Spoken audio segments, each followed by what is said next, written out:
Hello everybody, Stuart here. Welcome to the new channel. So some of you may have known my old channel, Stubu Gaming.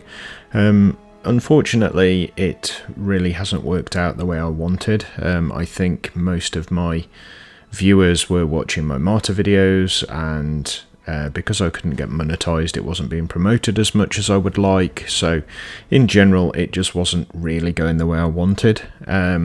So I thought I'd create this new channel. Now, bit of an overview before we get into the bulk of this video. I'm going to be covering all types of looters, RPGs, ARPGs, and various other games of that style on this channel. I don't think I'll be covering any other types of games. If I do, I might put them up on my old channel, but to be honest, I might just not cover them at all. But anyway, hopefully when this video is released, I will have put a little intro video out already, so I don't really need to look at that. So let's get straight into this particular video itself. So for this one, we're looking at the Dragons Dogma 2 Character Creator. Now this is released about 2 weeks before the full game. So Dragons Dogma 2 releases on the 22nd of March, and at time of recording it's the 14th, so we've got 7 days. I can't add up, something like that. 6 days, 5 days. I don't know. Anyway, we've got about a week, maybe a little longer. But why I wanted to cover this is because it's introducing something completely new to the game. So in the original Dragons Dogma, you could play as the Arisen, but you could play as a human. In this one, you can play as some form of cat person as well. I'm pretty certain you couldn't in the first one. I have played it recently, but I did play my old character, so I might be mistaken in that. But I'm pretty certain you could only play as a human. You could pick, obviously, race, etc., as in whether you wanted to be Hispanic, African descent, or whatever you wanted to be. But there were no specific different, I'm going to call them actual races, where it's, you know, a completely different species in effect. So what does this bring to the table that was different? Well, you have a number of archetypal intros, so you can pick between five pages worth. So actually there's 40 base heads, because there's 9 on each page. So you've got 40 base heads that you can use, or 45 I should say. I can't add up at all at the moment. And once you pick one of those bases, you then go into a second page where you can adjust it slightly, and that just gives you more detail of the base that you're going to select. And then from there, once you've selected the second level of base head, you can then go into a third one. I'm not quite sure why they've done it that way. I think it's so you can get just a general idea of that's the best out of that first section. Oh, now I can refine it slightly. It does work quite well. I do quite like it. And to be perfectly honest, you can still amend your chosen base, I'm going to say.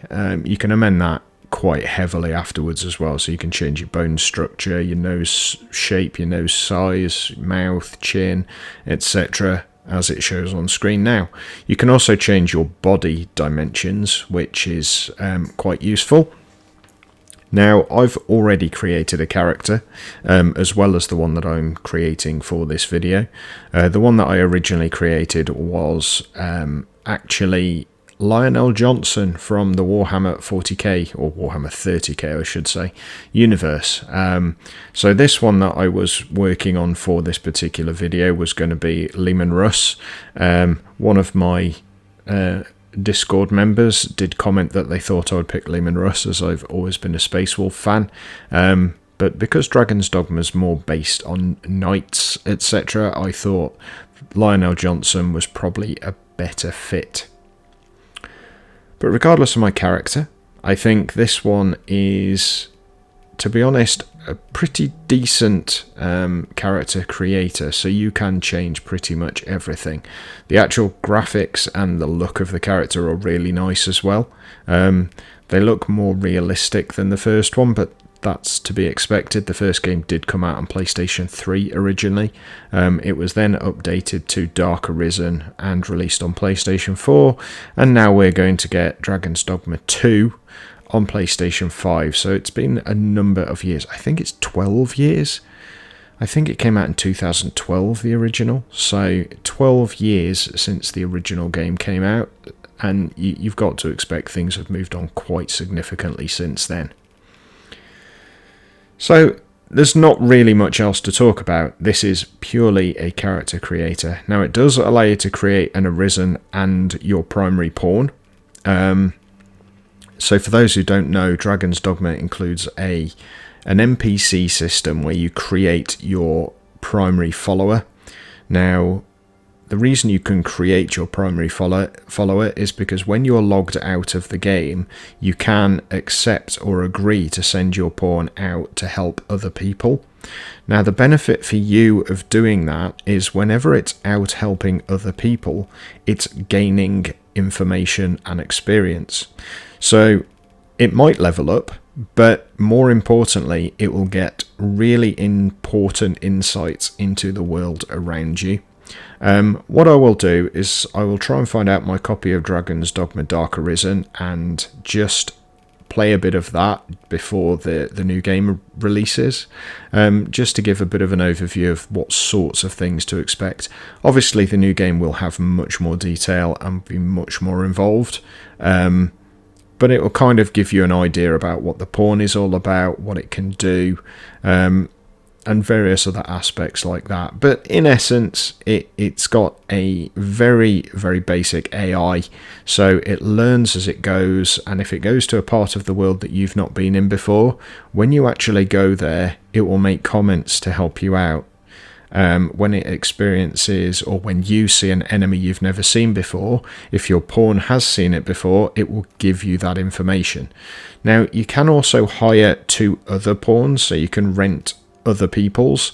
You can either get some of them free, or some of them will cost you. Now, that's not real money, that's in-game currency, but they can cost quite a bit of money at the end. So it's a pretty decent system, and something that I think should be done more often in games, especially single player games. It's quite a unique take on it. It gives the feeling of a multiplayer game even though it isn't. So I'm going to leave this video there. There's not much else to cover. As I say, I will probably do a video on Dragons Dogma Dark Arisen just before Dragons Dogma 2 comes out, so we can at least review what that was like and some of the mechanics in it, and that will set us up for when Dragons Dogma 2 comes out on the 22nd of April. I should have a video up relatively quickly. I can't remember what actual day the 22nd is, but if it is a normal weekday, then it will take me a couple of days to get a video up, because I will be working full-time during the day. There we go, guys. Thank you very much for watching. I hope you've enjoyed my first video on the channel. Obviously more to come, and hopefully I will have a better schedule. Also, if there's anything that you would like to see, any comments you'd like to make, especially around the intro, which I've made myself because I can't afford to pay anyone yet, any improvements that you think I could make, please do let me know down in the comments. Anyway, guys, thank you very much for watching. If you have enjoyed it, please make sure you do click the like button. Subscribe, please, as I've gone from my old channel of 3,500 down to 3 subscribers. So it would be really nice if you did subscribe, and make sure you do share the video to your friends so that they can find the channel. Well, thanks very much. I look forward to seeing you for my next one very soon. You all take care. Bye for now.